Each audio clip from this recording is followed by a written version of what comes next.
Yeah, I would. I would check the knives. If they were good.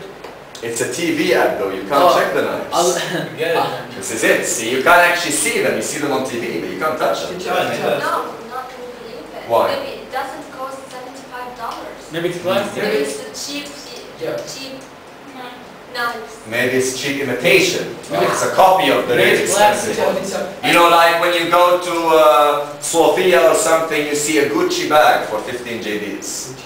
But if you notice, it says Gucci with one C, right? Or without the I or something, And right? I don't buy expensive knife. I won't buy it. Oh, that's because you don't cook. But your mother might like some expensive knives. It could be plastic. Now, so basically, most of these, all of these things, there's something fishy about them. What does it mean, fishy? Something There's wrong. something wrong, like, you know, because when something's fishy, it smells bad. So there's something wrong with it, obviously. It's too good to be true. So, who's had situations like this where you thought you found something like cheap, or you've got an offer for something and then you discovered they tricked you? Like, you know, you bought like a shirt, you thought it was really Massimo Dotti, and you discovered it was worth 3 JDs and it was rubbish. Has this happened to anyone? Yes? It happened to me What happened? a year ago. When I went to buy some gloves. First time I asked the clerk how much it cost, I didn't have the money yet. He told me it was 9 JDs. The week after that, he tells me it's 21 JDs. Okay, and that's your fault then. You should have bought them for 9. Right? He changed the price the next week. Okay, well, that is odd. Especially even Jordan, they do it. Like shoes. They make it cheap, the price. Just wait for 1 day or 2 days and Okay, but that's not what we're, well, I suppose they shouldn't do that, but still, we're talking about somebody tricked you. to me. Right? Like you bought something, or you saw an ad, or you got an email where someone tried to trick you. Yes? My wife teacher. What about it? We bought it, and the heater, it doesn't work. So it doesn't, okay. Yes. They tricked you, it was broken, you swapped it, didn't you? Yeah, of course. Okay, so no. Talking about a con. Actually, I'll tell you. Like somebody sent you a message saying, you know, has anyone ever got that message? Yeah.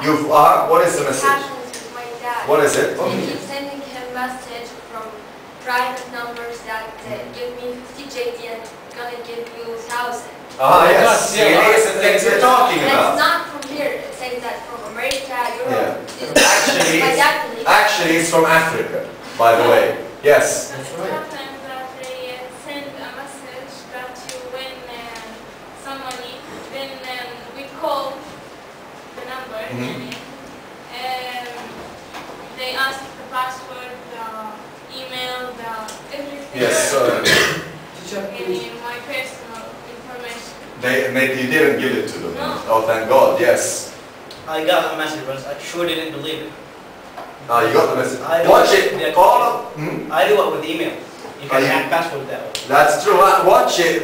These people in Africa, they send you messages like saying, like you've seen, you've won 250,000 Great Britain pounds, you know, English pounds or sterling pounds.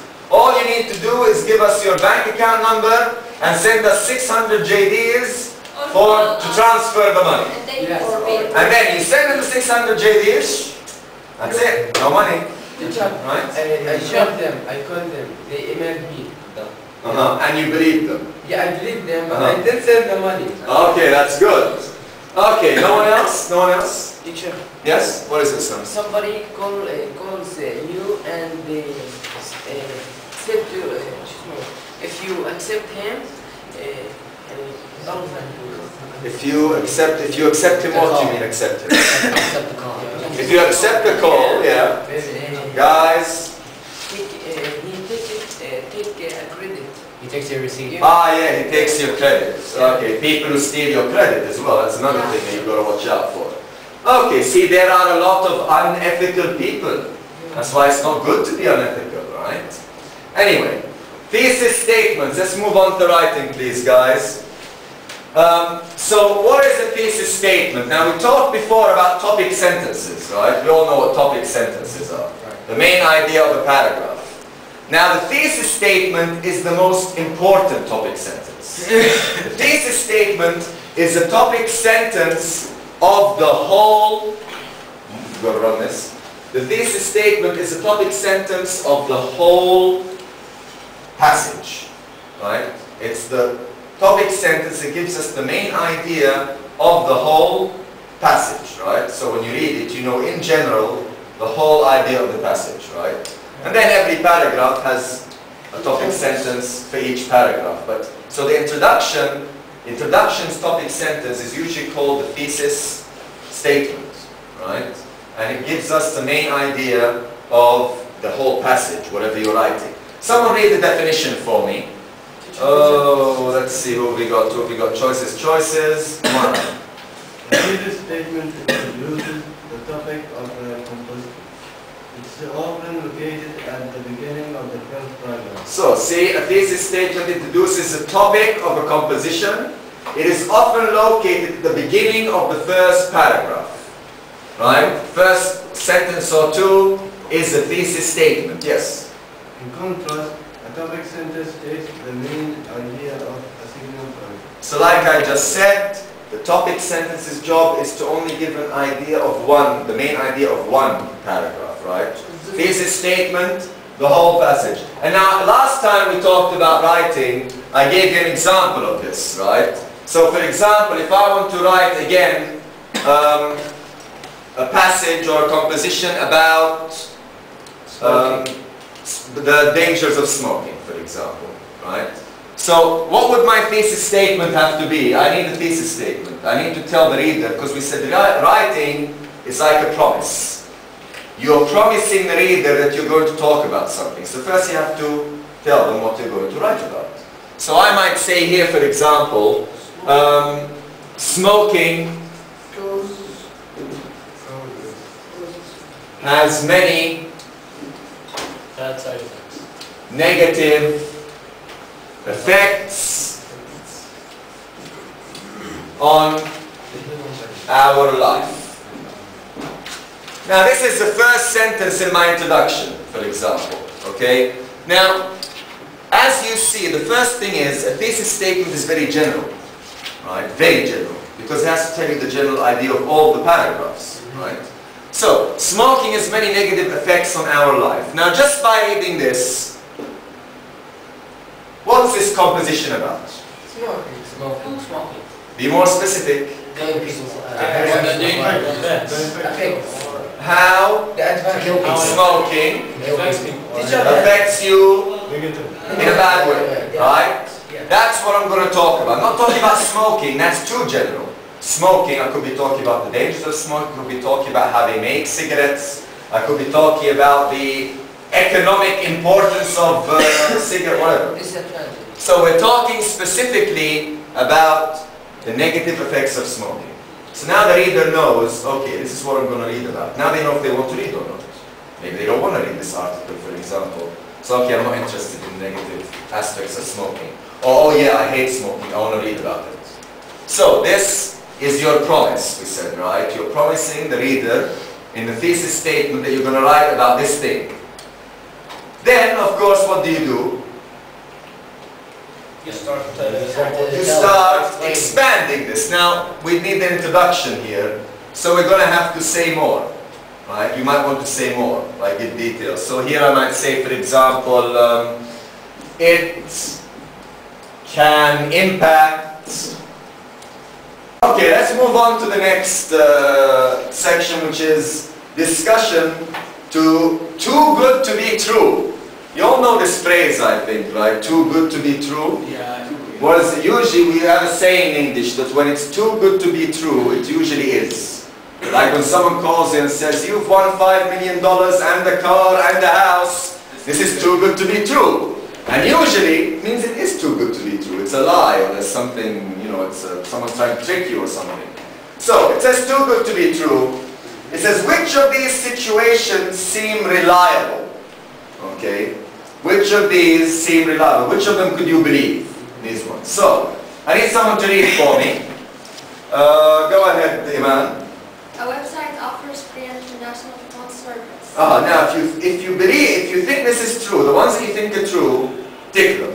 So, a website offers free international phone service. So the website says, you know, come to www.phone.com you can call anywhere in the world for free, etc. If you think this is possible, or if it's reliable, take it. The next one. All offers or not? No, just about, it says free international phone calls. Free calls outside the country. Iman. A company sends you an email asking you to confirm your credit card details online. So a company sends you an email. The email says, please, we need to check your credit card details because you've ordered from us, blah, blah, blah, blah. Do you think, would you believe this? Yeah. If you would, tick it if that's what you think. The next one, Zaid. Someone on the street asked you to sign a petition that requires your address and phone number. So someone on the street comes at you with a petition. What's a petition? Something to sign. A petition, like usually it's about something in the neighborhood or something in the city. Like for example, they want to make better buses. So they start a petition where they say, we the people want a better buses, blah, blah, blah. And we have signed it. And then everybody signs it to show that people are really interested in this thing. So if someone asks you to sign one of these in the street, and they said, but we need your phone number and your address. Okay, you have to fill it in. Do you think this would be reliable? If you do, take it. If you think not, leave it. The last one. Sorry, go ahead. A television ad offers a set of knives worth $300 for just $75. So you see a television ad, a set of knives, $300, but they say they'll sell it for $75. Now, who believes the first one? What do you think? Who believes the first one? Who believes the first one? You believe it? So you believe what? Why would you believe that a website would give you free international calls? Why wouldn't they give us international calls? Why wouldn't they? Free international calls. Yeah, why wouldn't they? Okay. I would. Anyone else believes this? Yes, to show this website. What's this website? Tell us. Okay, this website so you can get in and connect people. Yeah, what is it? The name? Yeah, www. No, maybe.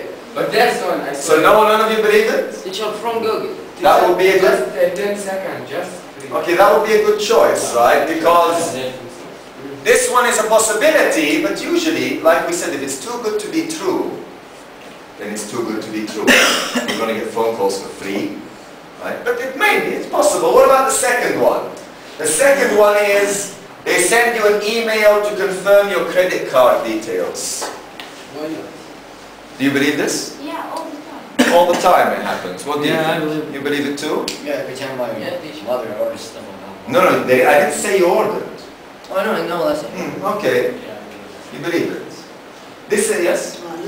You don't believe it. Why? Maybe it's fake or something. This is a very good point. No company, no reputable company on earth would ever ask for your credit card details by email. You'd either have to go to the company or they'd send you a courier, like from Aramex or something, but they would never ever send you an email. This is what we call a con. What's a con?